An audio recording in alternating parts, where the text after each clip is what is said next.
Bohemian Boxing reporting live and direct. So with all due respect, cut my check. I am here with Raul Marquez, from, Houston, Texas. and we're here in New York City. In the wake of Friday night's fight at Madison Square Garden. Main event being Alicia the Bomb Baumgartner against Bo Shin. That's the main event. It's MVPW Women's Boxing, the first show here in the United States. In the co-main event, we got Shadesha Green against Laney Daniels. A great card. Then we also got a lot of prelim fights. And just excited to be here back in New York. The last time I was here was in January. okay. I was covering Subriel Matias against Dalton Smith. All right. The fight at the Madison Square Garden. Well, Dalton Smith upset Subriel Matias and was able to win the world title. Wow. Yeah. Wow. Okay, so New York has memories of action for you. Your last visit being here, there was fireworks in the ring and that big upset. Oh, absolutely. And it's always good to be here in New York. I mean, I have a lot of friends here. Yeah. I fought here in New York years ago when I was fought for Lou Duva back in the days. Actually, I fought on a card where Michael Dokes got knocked out by Riddick Bowe. Wow, you was on that card. That was early. okay. Yeah, that was the main event. Yeah. That was the main event. It was early. I want to say like 1993. Yeah. Yeah. So I got My high school years. I got a lot of memories, coming here to New York. It's always fun to be here, and I'm very excited to be here. Okay. I know I asked you off camera. You'll be commentating this Friday as well. Yeah, I'll be commentating with Corey Erdman, Christina Poncher, and Ariel Hawani on ESPN. It's a big event. Like I said, MVPW, what they call it, women's boxing. It's their first show here in the United States. Yeah. And everybody looks forward to it. Yeah. Female card in New York City. Yeah. Not the norm. I'm glad it's here. Female boxing, in my opinion, should have been on the map on a pro level, maybe even 8 years or a decade ago. There were always some obviously popular faces more than others. The Layla Ali's, and the Christy Martins, and the Ann Wolfs.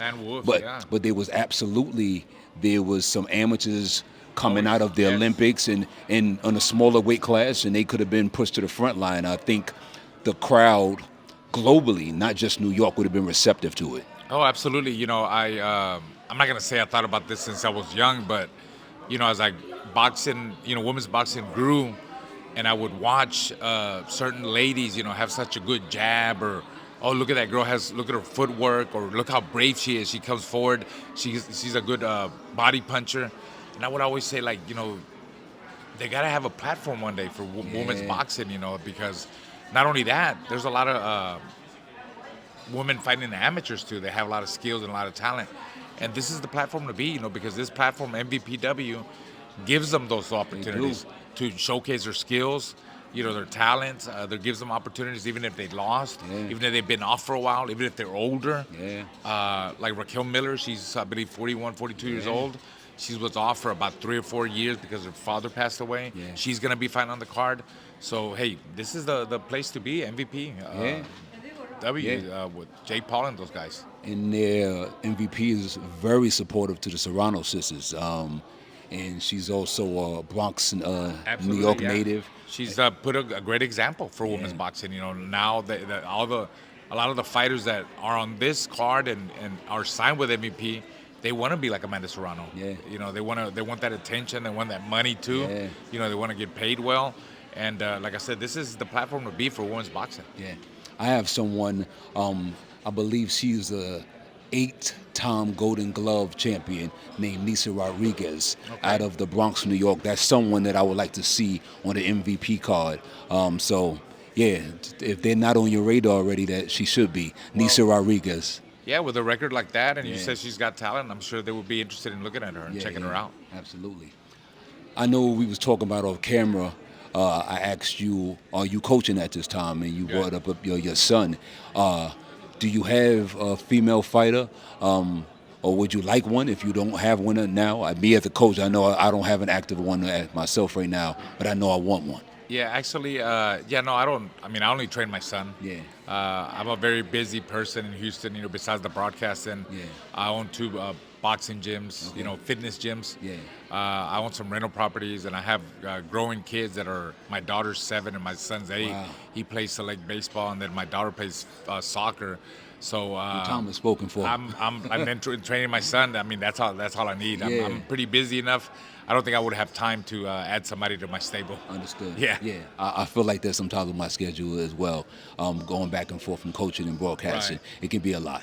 Yeah. Absolutely. You know what I'm going to ask you. It might be a biased answer. Okay.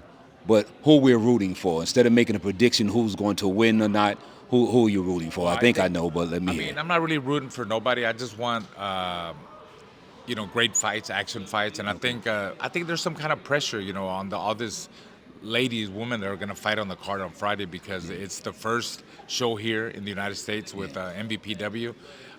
So they want to entertain. They Yeah. want to. Make it exciting. They want to create exciting fights. They want to maybe score knockouts.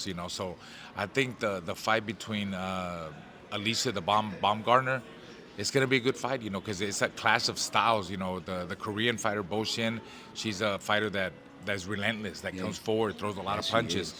But Alicia, she's a highly skilled fighter, and she loves to entertain. I've seen Yeah, out she her does. videos. Yeah. She's an entertainer, but she definitely backs it up with her skills. She gives you different looks inside the ring. She's really good at fighting backwards off her back foot, moving Yeah. side to side. She punches from different angles, 3 and 4 punch combinations. But then at the same time, she could also be aggressive and have that dog in her. Yeah. She likes to control the distance. She's got fire in both hands, and she places her punches right. And if she could get you out of there, she'll do it. But I think for this fight, I really think Alicia's going to give us more action than in the past because she did say in the fighter meeting, she said that she was going to press the action. Okay. She wants to push Bo back. Yeah. And if she does that, Bo only knows one gear. She comes forward, so that's going to be a firefight Yeah. early on. And then Alicia also said that she wants to. She's been working more on her inside game. She's Okay. going to stay more in the pocket. So that tells me that she's going to have a good body attack, and you need a good body attack Yeah. to wear down a fighter like Bo Shin that's Yeah. relentless. It puts a lot of pressure. And I think if Alicia does that early on, like she said she will, Yeah. man, there's a good chance that she could get a late round stoppage. And if she does that, that's making a big statement because nobody has ever stopped Bo Shin.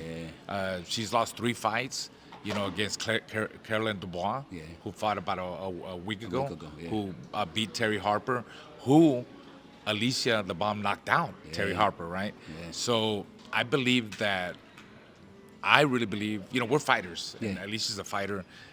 She's got an ego, she's got a pride, and I think she wants to make a statement. I Yeah. think she wants to I knock her agree. out. I really think so. Yeah. Yeah. Speaking of the fighter meeting, what did Bo Shin say in the fighting meeting about what was her plan of the attack, other than what we expect from her? Did she mention anything that we Nothing didn't hear? special. Nothing special because Bo Shin, we all know how she fights. It doesn't take a rocket scientist to figure out what she's gonna do. She's in great shape. She applies a lot of pressure. She throws a lot of punches, but she also misses a lot of punches. Yeah. Alicia throws less punches, but she's very accurate with her shots. She Yeah. makes them count. So like I said, it's interesting to see. I want to see what happens in the first round because I did ask Alicia, like, so you're gonna press from the beginning? She's like, yeah, I want to press from the beginning. So I said, okay, I want to see how that goes. Yeah. That's gonna be interesting. Of course, intelligent pressure, Yeah. not Mexican style pressure. Yeah, Coming yeah. forward. Intelligent pressure, being defensively responsible, coming in, controlling the range still at a shorter distance, maybe like mid range. I think that's when her punches will do more damage when she's at mid range. Okay. I think if she catches Bo coming in Yeah. with the right shot, with the overhand right, like she caught Yeah. Terry Harper at mid range, Yeah. and she runs into that, Yeah. could Things do a lot can of damage. change Yeah. Really quickly. Yes. Yeah. I Yeah. agree. Alicia's under the tutelage of former fighter, Derrick now James. coach Derrick James. Yeah. Who is Bo under the tutelage of? I don't think I'm familiar with our coaching staff. You know what? I'm not familiar either. I'm not familiar, but since you mentioned Derrick James, he's from Texas. I'm from Texas. Yeah, I know. Me and Derrick won the 1987 Junior Olympics, National Junior Olympics together. Wow. Yeah. Wow. That's how far back we go. Yeah. And he's made it very well as a trainer. Yeah. And I'm happy for him. He's doing a great job. So You saw what he did with Errol Spence, Yeah. and now she's with Elisa the Bomb Charlo Bomb brothers. and the Charlo brothers. Yeah, he's been Yeah. around, so he's earned his name as a trainer, his resume. Yeah, that he And, has. he deserves it. He deserves it. Yeah, I agree. Any closing remarks about anyone that's on the fight card who we didn't speak of, or maybe even the co-main event and Well, the main event that we spoke about thus far? The co-main event is going to be a good fight too. Shadesha Greens against Lainey Daniels. Lainey Daniels, I don't know, you remember we saw her against Clarissa Shields, Yes. and she's tough. She's rugged. She takes a good shot, but she says she'll welcome any kind of fight against Shadesha Green. But let's be honest, when she fought Clarissa Shields, she was running for 3 or 4 rounds, Yeah. and I think Shadesha Green, she's big, she's strong, she's long. Yeah, she is. And she hasn't scored a knockout in the past 3 or 4 fights, and I think she's hungry for a knockout. Yeah. I think what she has to do is cut that distance, cut that ring off quick, not follow her around like Clarissa did. Clarissa followed Lainey Daniels a lot around, and she didn't cut off the ring. And if Shadesha Ring cuts that ring off and makes it smaller, makes it into a phone booth, makes it into a firefight, I think with her size, with her power, with her punch output, and just overwhelm her, it'll be a long night for Lainey Daniels. Yeah. I concur. Yep. I'll see you at the fights on Friday. I believe the first bout is 6:30 p.m. Yes, sir. And I think the main event should be getting on, about 10 o'clock, 10:30 maybe? Something like that, yeah. Yeah? Yeah, Okay. it depends on how it goes, but it's going to be a great night of boxing. It's great for women's boxing.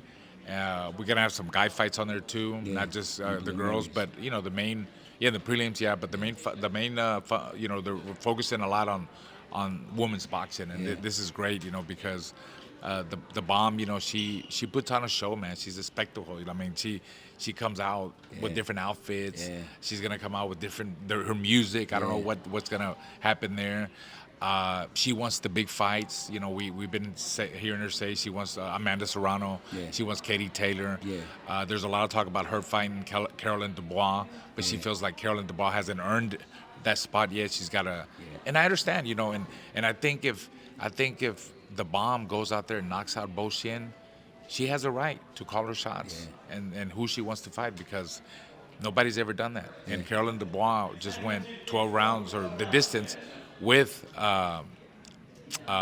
Terry Harper, and the Bomb knocked out Terry Harper. So if she knocks out Bo Shin went the distance too with Caroline Dubois. That shows you who's the boss and who will call the shots. And then Shadesha Green, she wants Clarissa Shields. That's the fight that she wants. She beat Savannah Marshall, lost to Francois Cruz de Zern. She's only got one loss, but she made up for it when she beat Savannah Marshall. She's hungry for Clarissa Shields, and I think if she goes out there and knocks out Lainey Daniels, that's another statement there too. Lainey Daniels went the distance with Shields, so hopefully we'll see those fights. Those are the fights that people want to see. It doesn't take a rocket scientist to figure that out. Like when you see her win, she knocks out Lainey Daniels, you're gonna want to see her with Clarissa Shields, because she's a big, strong lady, I see her up powerful. close. She comes up close. She measures the distance. She's smart the way she attacks, but she comes forward and she's strong and got power. So She does. I would love to see that fight. Yeah, so would I. That's what people pay to see. That's why we're here. Yeah, absolutely, I agree. MVP, Most Valuable Promotions, we thank you for bringing this female card to New York City, and we hope to have you back for a follow-up one. And thank you for what you're doing for New York boxing and female boxing. Well, thank you for your time and speaking with me today on and off camera. Thank you. Bohemian Boxer reporting live and direct, so with all due respect, cut my check. With all due respect, cut my check. I like that one.